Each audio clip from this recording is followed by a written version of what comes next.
네, 안녕하세요. 네, 시간의 힘 인사드리겠습니다.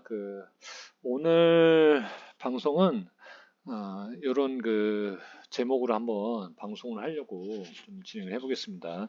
자, 부동산 점유이전 금지 가처분, 전자소송, 신청서, 글귀, 셀프 소송, 해당 글귀 참고하세요. 자, 이게 무슨 내용이냐면, 제가 이제 아파트를 보유를 한 것 중에, 예전에, 임차인께서 월세를 2기 이상, 그러니까 두 달 이상을 미입금을 하셔가지고, 어, 부득이하게 부동산 점유이전 금지 가처분을, 좀 셀프로 전자소송으로 좀 신청을 하게 되었어요. 그래서 제가 요거를 하기 전에 저도 굉장히 좀 난해하더라고요. 이 글귀 내용을 아무리 인터넷이나 네이버나 유튜브에서 뭐 참고는 할 수 있는 것들이 좀 있긴 있었는데 실질적으로 그대로 갖고 올 수 있는 글귀 내용이 실상 많이 없더라고요. 그래서 혹시 해당되시는 우리 분들께서는 좀 이러한 부분이 도움이 되실 수도 있을 것 같아가지고 좀 이렇게 짤막하게 방송을 좀 하게 되었습니다. 요거는 셀프 소송, 자 부동산 점유이전 금지 가처분에 해당 되는 겁니다. 자 신청 사유는 임차인께서 2기 이상의 월세를 미입금으로 인해 계약 해지를 제가 하게 되었어요. 아파트입니다. 아파트 경우에는 자 2기 이상 두 달치 차임이 미입금 되면 계약 해지할 수 있는 법적인 사유가 생깁니다. 자 여기 보시면은 제가 이제 우리 홈페이지 전자소송 홈페이지 들어가면 임대인이 직접 셀프 법무사는 예를 들어서 법무사나 변호사를 위임하지 않고 직접 셀프로 해가지고 이렇게 소송할 수 있는 그런 시대가 되었어요. 그래서 저 같은 경우도 법무사나 변호사를 좀 알아봤는데 좀 금액 부분도 그렇고 이게 제가 원하는 그림이 나오지 않을 것 같아가지고 직접 한번 이렇게 좀 진행을 하게 돼가지고 좀 도움이 되실 수 있을 것 같아서 한번 방송을 하게 됐습니다. 요거는 직접 전자소송 홈페이지에서 제 사건, 부동산 점유이전 금지 가처분 신청서 요거 직접 다운로드 받아가지고 개인 정보 되는 부분만 지금 좀 지워가지고 지금 그대로 올려놓은 겁니다. 그래서 참고되시는 분들께서는 활용을 하시면 될 것 같아요. 자, 채권자는 임대인이죠. 저희는 공동 임대인이어 가지고 부부 공동 임대인이어 가지고 자, 채권자가 한 명, 두 명입니다. 그래서 그대로 이제 서식창에 전자소송 홈페이지 들어가면 다 서식창에 기입하는欄이 있어요. 그래서 거기에 이제 어, 채권자의 임대인, 공동 임대인 이렇게 정보를 넣어주고요. 채무자도 이제 예를 들어서 단독으로 뭐 저기 임차인이 발생됐다 싶으면은 채무자를 한 분만 넣어주시면 되겠지만 뭐 채무자가 뭐 두 분이다 그러시면 임차인이 두 분이다 그러시면 두 분을 넣어주면 되는 거예요. 근데 이제 저 같은 경우는 보통 이제 부동산 점유이전 금지 가처분 신청서 특징이 뭐냐면 여기에는 예를 들어서 보통 우리 임대차 계약서에는 임차인들 한 명만 이렇게 들어가잖아요. 근데 그렇다고 해서 꼭 채무자의 가처분을 할 때는 채무자에 꼭 임차인 한 명만 뭐 적을 필요는 없고요. 특정할 필요는 없고요. 그 가족 관계, 직계 가족, 직계 가족이 같이 점유하는 분들이 있으시면은 그분들도 같이 채무자로 같이 넣어주시면 됩니다. 예, 가처분 할 때는요. 그래서 저도 임차인 계약서에는 한 분이지만 이렇게 가족 관계, 직계 가족이 한 분 더 있어가지고 이렇게 두 명을 채무자로 이렇게 해 두었습니다.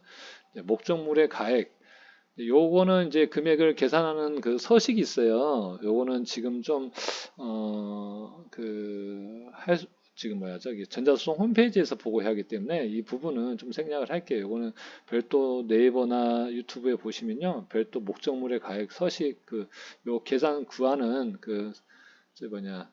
서식 계산법이 있습니다. 그거 참고하시면 되고요. 자, 피보정 권리 요지.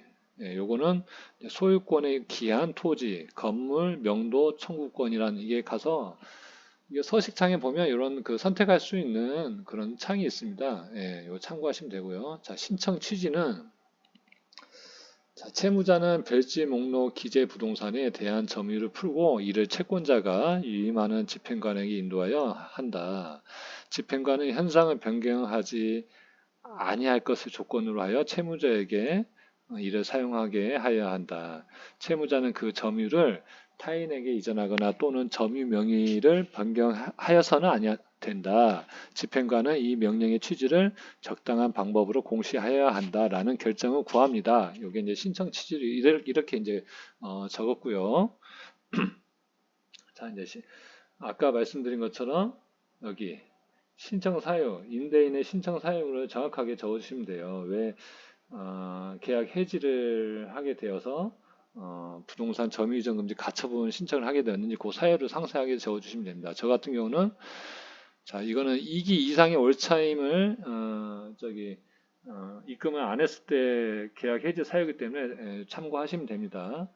자, 1번 채권자 1, 채권자 2, 이건 임대인이죠. 는 채무자 1, 채무자 2, 이건 임차인들이죠.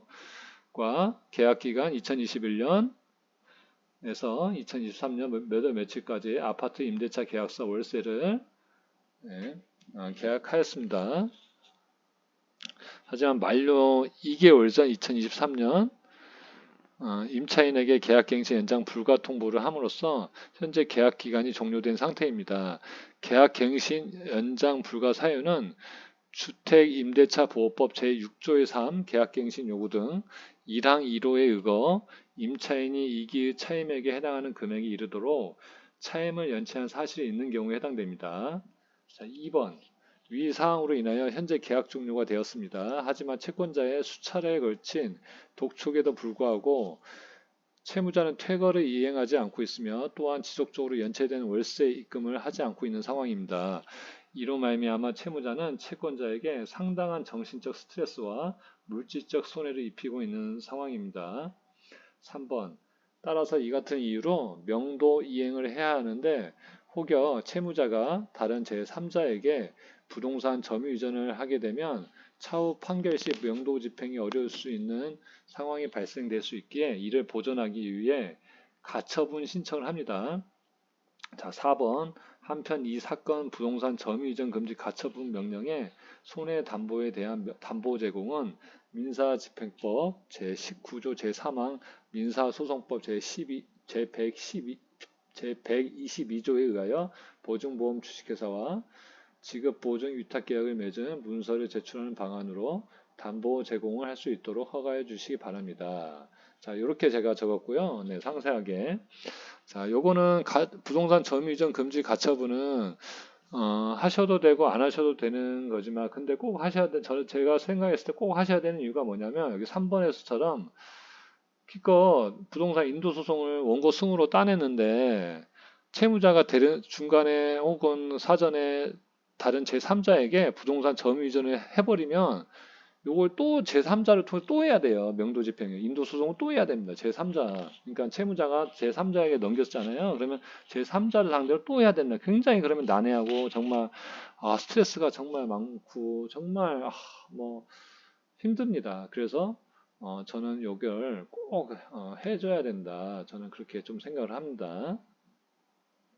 그래서 신청서에 대한 이제 요 글귀가 있으면 요거를 이제 소명할 수 있는 요 근거 내역이 다 있어야 될 거 아니에요. 그래서 요 소명 방법에 대한 첨부 서류와 뭐 이런 부분은 다 이제 근거 자료, 증거 자료죠. 쉽게 해서 증거 자료 다 취합해 가지고 시켜서 첨부를 하는 거죠. 네, 전자소송 홈페이지에 첨부를 해가지고 여기 보시면은 내용 중에 등기 발송이라는 부분 여기 보시면 계약갱신 연장 불가 통보를 했다.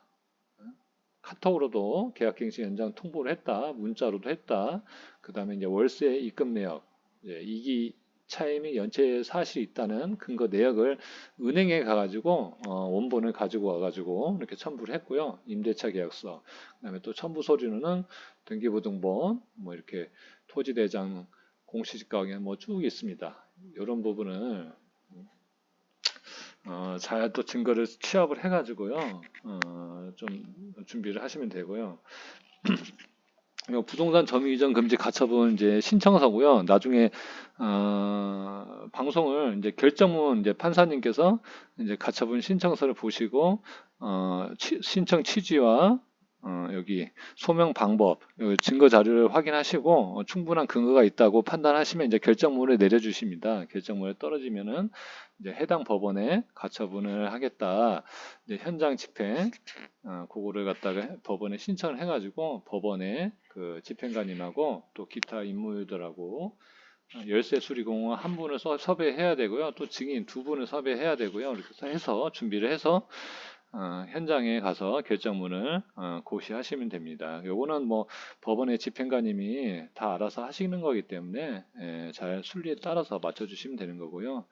이번 시간에는 부동산 점유이전 금지 가처분 신청서 제가 실제 작성했던 신청 취지 요 내용에 대해서 한번 살펴보았습니다. 정말 요 신청 취지, 요거를 제가 작성하기 위해서 너무 힘들었어요. 진짜 직접 작성을 해보려고 하니까 있는 그대로 뭐 법무사나 그 변호사나 직접 써놓은 글귀가 이런 게 이렇게 뭐 하나에서 열까지 다 이렇게 자세하게 있지는 않으니까 사실상 쉽지 않더라고요. 그래서 요거 혹시 지금 굉장히 좀 곤란하신 우리 임대인 분들이나 혹시 계시면 관련 분들께서 요 글귀 내용을 참고하시면 좋은 도움이 되지 않을까 싶어서 이렇게 방송을 하게 되었습니다. 도움이 되셨다면 좋아요, 구독 꼭 부탁드릴게요. 감사합니다.